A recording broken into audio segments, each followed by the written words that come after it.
Yo, yo, yo, welcome back to another Beaumont Weekly. And in this episode, we're going to be doing site rounds with Kane, going around more construction difficulties that we are dealing with. I'm going to be showing you a site that we've had where a contractor's been fucking us about and we're shooting it for the BBC, so that's kind of annoying. Going to be back in London with Stuart, looking at some of his commercial to residential projects, more site rounds, bits and bobs. Like, comment, subscribe. This weekend, myself and Kane went down to do a site day with him, checking out all his sites. Here's one of them he's got on the corner, it's a big boy. And we're looking at some more tonight and then some big sites tomorrow. Geezer! Here he is! What's this one called again? It's called the Treasury. Got a kitchen going in there, which will also have a pipe running into the ensuite.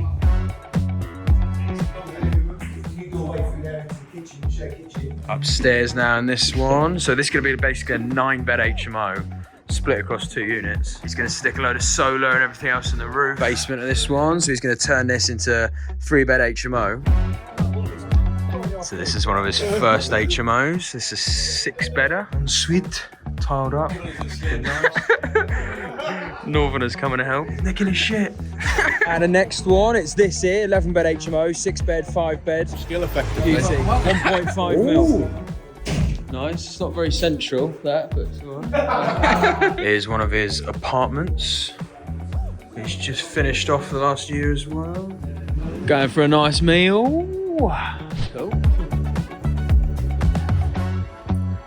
Look at him walk. Look at him waddle. What? We're off to the Screwfix Expo. Here she is. Get some new steel toe caps, mate. So you've got 3 laps around the steel side in 1 circuit. Yep. You've got 3 laps out. This is intimate. Alright, here's Stuart's next site. 18 apartments. That magic shop. Here we are. So he's gone through most of the structural work on this one.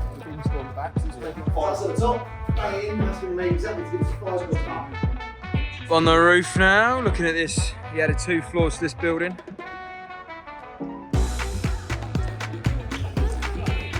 How's this for a location? Castle's there, and here's Stuart's new property. This beauty. Listed building, turn it into a load of restaurants and some service apartments at the top. So this staircase here is actually, the ironmongery is owned by the Crown. So the King owns this ironmongery and it's protected. So he's not allowed to do anything with it whatsoever. I'm a big boy safe, look at that. Here's the top floor of this one. And that is a £1 million view right there. Fucking hell. And we're back at this property. So this is actually going through with the BBC, Homes Under the Hammer. So we've had this site a while, because it's our own job. We thought it'd be a good idea to give it to a contractor, and we'll just manage the contractor to try and make the most of our own internal resources, because it's such a funny thing, and I've explained this before in the vlogs, that when we have our own lads and our own resources, we ideally want them prioritising client sites, because our own jobs are just sunk costs. So we gave this one to a contractor just to keep the overheads and the ease of management away from us, but they've been quite delayed, which is annoying. But we're towards the back arse of it now. And this is a quirky property. I mean, this property is a state. Standard spec that we usually go for. I noticed a couple things that I thought were non-compliant, so I'm waiting for building control to come back and verify those in writing before they crack on too far. But as you can see, it's near enough done. First, second fix, joinery, everything else. It's just a couple wet trade items to do. This is on here for site security, all the tools, bits and bobs in there. And then the kitchen is the main sort of item left. So they've just finished plastering it, let this dry out. And then there's this, and then the built-in furniture, flooring, and then standalone furniture, and this is pretty much done. Then we'll get Homes Under the Hammer back. But the amount of times I've had Homes Under the Hammer just call me up and go, "Are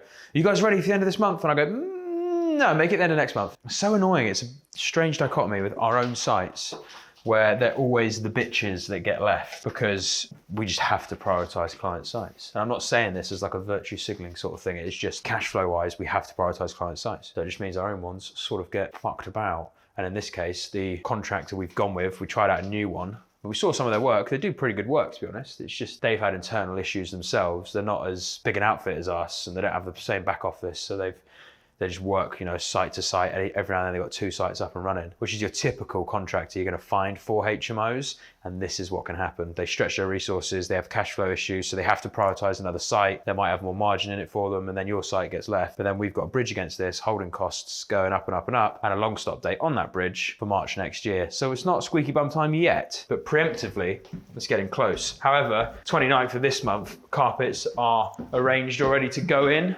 So we've already got the vinyl here for the bathrooms. And then, as you can see, you know, it's pretty much ready for carpets anyway. Just some snaggy items, couple second fix bits. Mostly, this is near enough done. This is a quirky property, this, because it's on a bend to this street. So the property is just awkward. It's like, kind of goes at an angle and also starts thinner and gets wider at the back. So it makes it some really sort of oblong looking rooms, but good sizes though. So that's that one there. Get our panels back in. We've gone for something slightly different. They've gone for the MDF dado panels rather than using a dado rail and the sort of infill trims that we use. It will still look quite smart, but not as good. And then that there, we can't go in because they've locked the door for some reason. And then in here, same again really. This ensuite's quite small, but functional. Big shower trays in here though. Look at that, it's a 1200 shower tray. And then sink and toilet literally right next to each other. So it's a little bit tight, but it will still be functional. These get good rents, these. Right near major industrial estate is a gym at the bottom of the road. Bus links straight up into the Amazon warehouses and all that sort of stuff, which is good. But this bothers me. So they've built this like that. And you may be thinking, what's the problem, Ryan? Well, the problem is that this is usually not compliant. Usually building control want at least a 1x1 lobby. Minimum, I think, is an 800x800 lobby. And that's like only if you absolutely have no other option. And there's no lobby here. This is a door straight off the stairs, off the step onto a fire escape. Because this is the exit route for this bedroom here. So a bit naughty this. Hence why I've been waiting to see the building control compliance before issuing funds.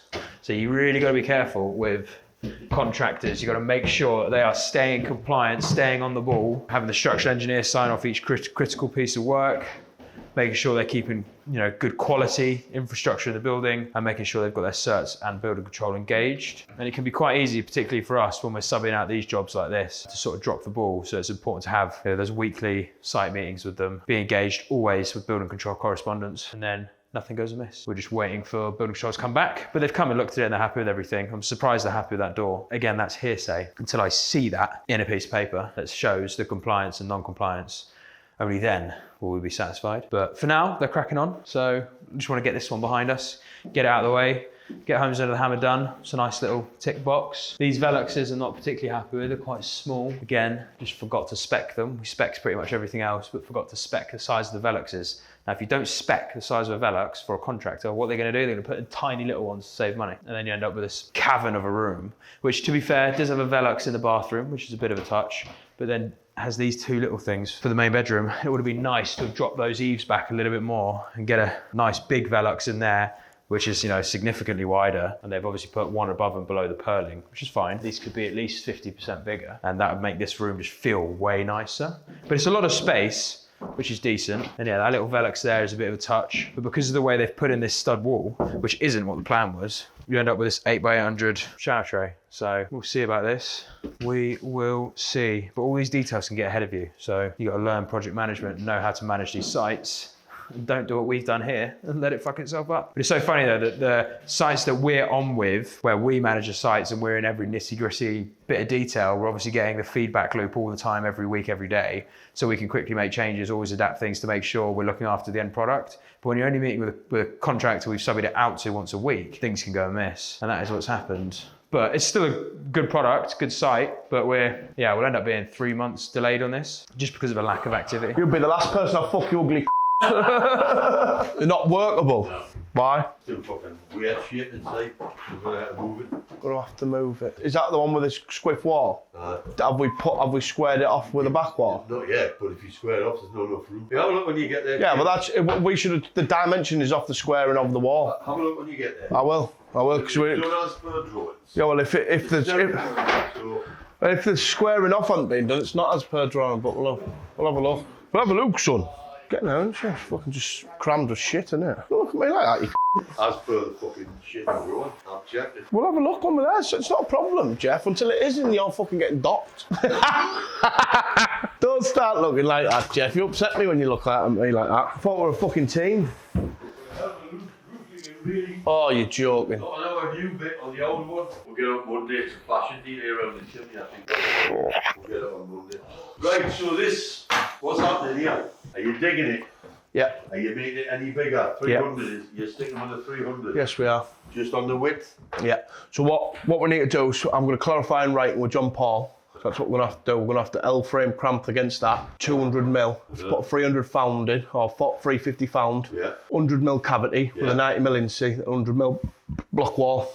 No timber wall on the inside? No, because it's got the insulation already in. Well, we need to clarify building control, that's the reality. You said it's not, you can't use it at all. The other one, because there's no foundings. But see how he goes with it. Because on the drawing, what this has got here, mate, we build this off up here, we take all that off and start taking up more. Oh, Yeah, that's what it's got. That's the common sense way, but there's no foundation, you can't do it. I doubt there's a foundation in it. It's fucking tight, isn't it? Right, tight. Mate, all that's fucked straight away. Yeah, I know, but the square section. Oh, I know. 1, 2, got 2.5, haven't you? Oh, And we're gonna lose 2, 300 there, The 3, aye. 200 here, 500 off. Yeah. You're talking 2 metre, aren't you? Aye. That's fuck. It's not almost not worth Remember, doing. this is going to stay where it is as well. Like. Yeah. But we're going to have to, the soils are coming out, so we'll be this way with the wall a bit internally. Can we not divert this under the kitchen units?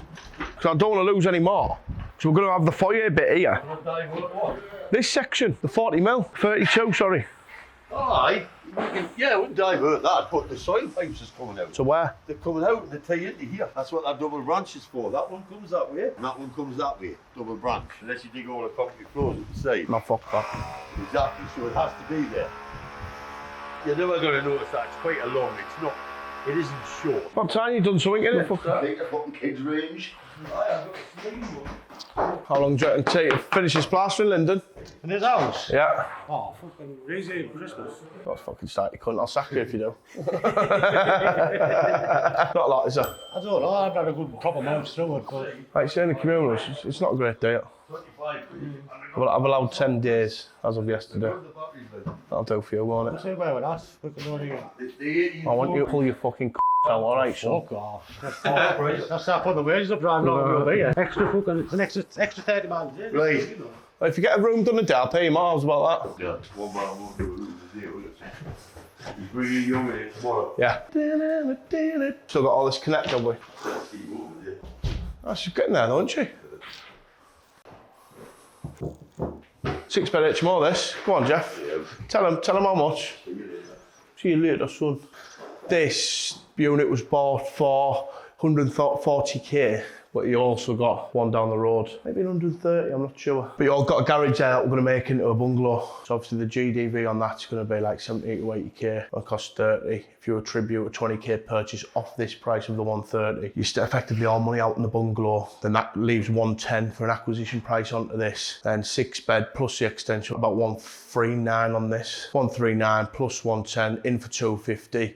Plus fees, say another 20, 270 all in, 300k GDV. That'll leave 45k capital employed with a 50% Rocky value. There you go, quick maths that, boys. As we know, about what we allow for is 600. We have been getting higher rents, more than 600 per room. Rooms like this will command more. Conservatively, to set expectations with the investors, we'll obviously always pull back the numbers a little bit. We all know where the construction's going to land. We don't go over from the feasibility, or very rarely. Unless we're adding, right, we've got an opportunity for 2 rooms here, then do we want to go planning or do we stick with the 6? There's different scenarios, but yeah, 50% return on this one.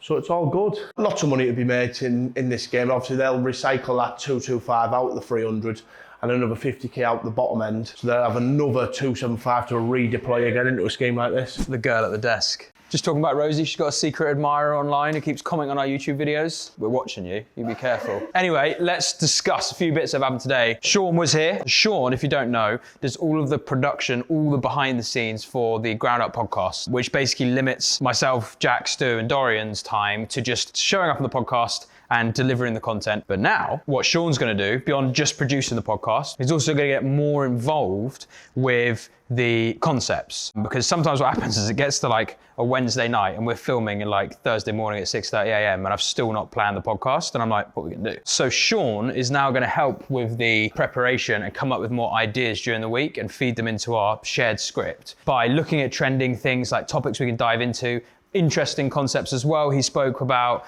this pub that came up for sale in Manchester recently. It was this huge pub up for £1. It will have had some debt hanging over it as well, so you'd have inherited the debt. It's just up for £1, so it got a lot of local press and a lot of people who aren't even into property just going, well, what are you going to do with this pub? And things like that. And we can chuck that into the podcast and then go, right, well, what the four of us do with this pub? Let's do some DD. Let's run like almost an appraisal on this pub. We also figured out some back-end inefficiencies that was my fault, where I was downloading all the podcasts and then sending them all to Sean because they're large files. They take a long time on Wi-Fi, so I need to be on good Wi-Fi. Sean would then download them all and edit them, when I could have just signed him into StreamYard, which is the hosting platform that we record the podcasts on, and he can download them directly from there, and I don't need to do anything. Bits there, work on the ground up podcast, making it more efficient in the background. And then this man is working on an absolute madness. He's built a fucking committee room. That's literally like a planning committee meeting, because we've got a concept video coming out. We do a vlog every Sunday, which shows the inner workings of the business. So they get released every Sunday between 4 and 6 p.m. So tune into those. But then every Wednesday, we've been releasing concept videos, which is about going like deep on one narrative, whether it's about planning or about an issue I've experienced before, and just trying to offer free value. And that's what Jay's working on right now, where I was talking about a planning committee meeting and like the issues within the meeting. So he's created this whole 3D room to then illustrate what I'm saying on camera, like basically a Pixar animation. I've had a bit of a brainwave today, where should we just be releasing volume with the concepts, to just release a short piece of content or a quick piece of content each Wednesday, which isn't necessary to go viral, to get major views, it's just to go deep on a topic and offer that free value? Or do we not post as frequently and post really good pieces of content? There might be 20-minute pieces, but they've got all this sort of animation layered in. We could go in way deeper if we're posting them less frequently, and Jay would have way more time on the post edit, because simply there's only so many hours in the day to produce them. And then on balance, will we then get far more views posting less frequently for higher quality content compared to posting on a more consistent basis but more average content? And we've decided that we're gonna just post really good quality content. And we are today the 9th of October, I think it is. So we might not post every Wednesday, but we would want to try and post bi-weekly. So every other Wednesday, but post a really good bit of content. And there's another YouTuber that recently posted a video. I say YouTuber, he's another businessman, cracking guy, great brand, doing some crazy stuff. But he released a video that I didn't like. And I was just like, oh, I just got this urge to respond to it. So you should be seeing that in one of these concept videos. And then others that will be kind of like, you know, going into finance in more detail and Bitcoin and property development as a strategy, and trying to like really teach about stuff by going in detail and illustrating that visually, rather than just me talking and people trying to understand it from just the audio. Because Jay's got the ability to make Pixar animations right now. So we want to be utilizing that skill set. That's it on the media side. We're always trying to think about ways we can bring more eyes and more viewership to what we're doing, which ultimately eventually leads to more sales in our business. I forgot one more piece. We've just secured an auction property as well. So there's another one for the pipeline. Goodbye. Callum, move them fucking timbers tomorrow, you dickhead. The stage has been set on this site. Boom, boom. Like you see, done that ceiling. They're fucking full of shit. Well, this place is still a shithole. They've started setting the ceiling out. What they should have done first is set the hangers how they have there. That's not a problem. Set the perimeter track how they have there. Not a problem. But then what they should have done is had the primary going across that way already. Because then that'll stop that sag in the middle. That's what you fucking do, kids. Top down, you build them fucking ceilings and then you just slide in. Fucking piece of piss after. I've got 2 ceilings in downstairs, he said. No, he hasn't. So, but what we're gonna do, we'll drop the ceilings in first. We'll get them down to 2 for 2 reasons being. One reason is it saves money on the stud work. Second reason, which is less of a tight ass and more of a cost saving, is we'll put insulation in there. Well, it's more heat energy efficient basically for the building. It's heating a smaller void, hence the running costs are less, which is pumping up the return on capital employed or yield, whichever metric you track. It's better over the long term. Although insignificant on the face of it, it still matters. Oh, Babby, look at it. It's fucking beautiful. Do you know what? It's just so nice breaking the arse of a scheme and getting the fucking structurals out the way. Like, look, it's fucking beautiful. Fucking joiners as well. They're beauty. I've got my price lads on this one. So set price for all this. On the drawings, talking them through, right, I want to kite in this stairs, kite along the top. Turns out we can make this work with a straight run. But then what we need to do after that is then extend this just to about here. Timber across there, 2 jiffy hangers, fucking piece of piss. The floor door down. How much are you going to give me the floor then? Fuck off. Just avoided a day and a half putting 2 kites in. Thieving bastards. All tidy. 8x2 spanning across from the spine wall into the web of the steel. All nice and tidy, all fucking put timber in the web, all nicely bolted, which we should see. Around this side, see all the bolts tidy, all in a good day's work, gentlemen. So what we'll do now, we'll expose the side of them rafters, 8x2s along the top,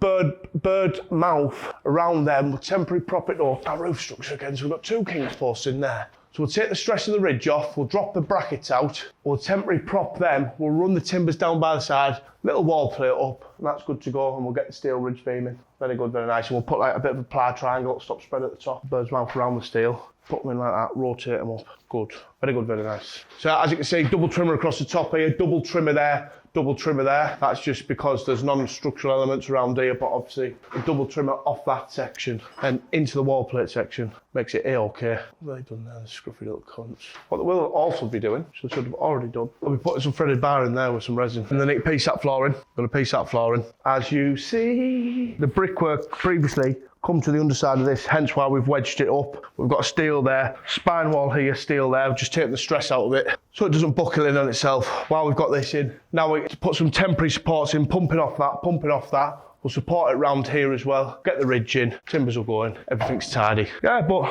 all in a good day's work. Like, look at the size of this, what this bedroom's gonna be. So the benefit of getting the stairs up straight as well, now we can just lobby this section. Have a lobby this section or lobby it at the bottom. We'll probably do it at the bottom because it feels a bit like a studio vibe. That's so much better. Yeah, but the room's massive. This was down. So this was only meant to be 4 metre widths on the plan. What we're doing now, we're pumping them out free either side of the spine. So you get 3.6 of an 8x2. So it makes sense just to get that extra bit. Yes, it's a bit more plastering, it's a bit more this and that, but in theory the rents are better, so well, they are better. Bigger the better. And finally, it's nearly empty. It's not fully empty, but it's close. This was obviously stacked with loads of spare gear. We've now put that into another property up in the south, which is a bigger commercial site that we're turning into 17 apartments, and that's right next door to another one that we're turning into 22 units. So that all that stuff can then be utilised across those 2 jobs instead of us doing it just takes fucking far too long for us to do a stock take and then distribute it all to these HMOs in pieces. Instead, leave it there and those 2 will just swallow all that gear. So that's the plan with all that. And then this is all gonna get refurbished into the construction office. And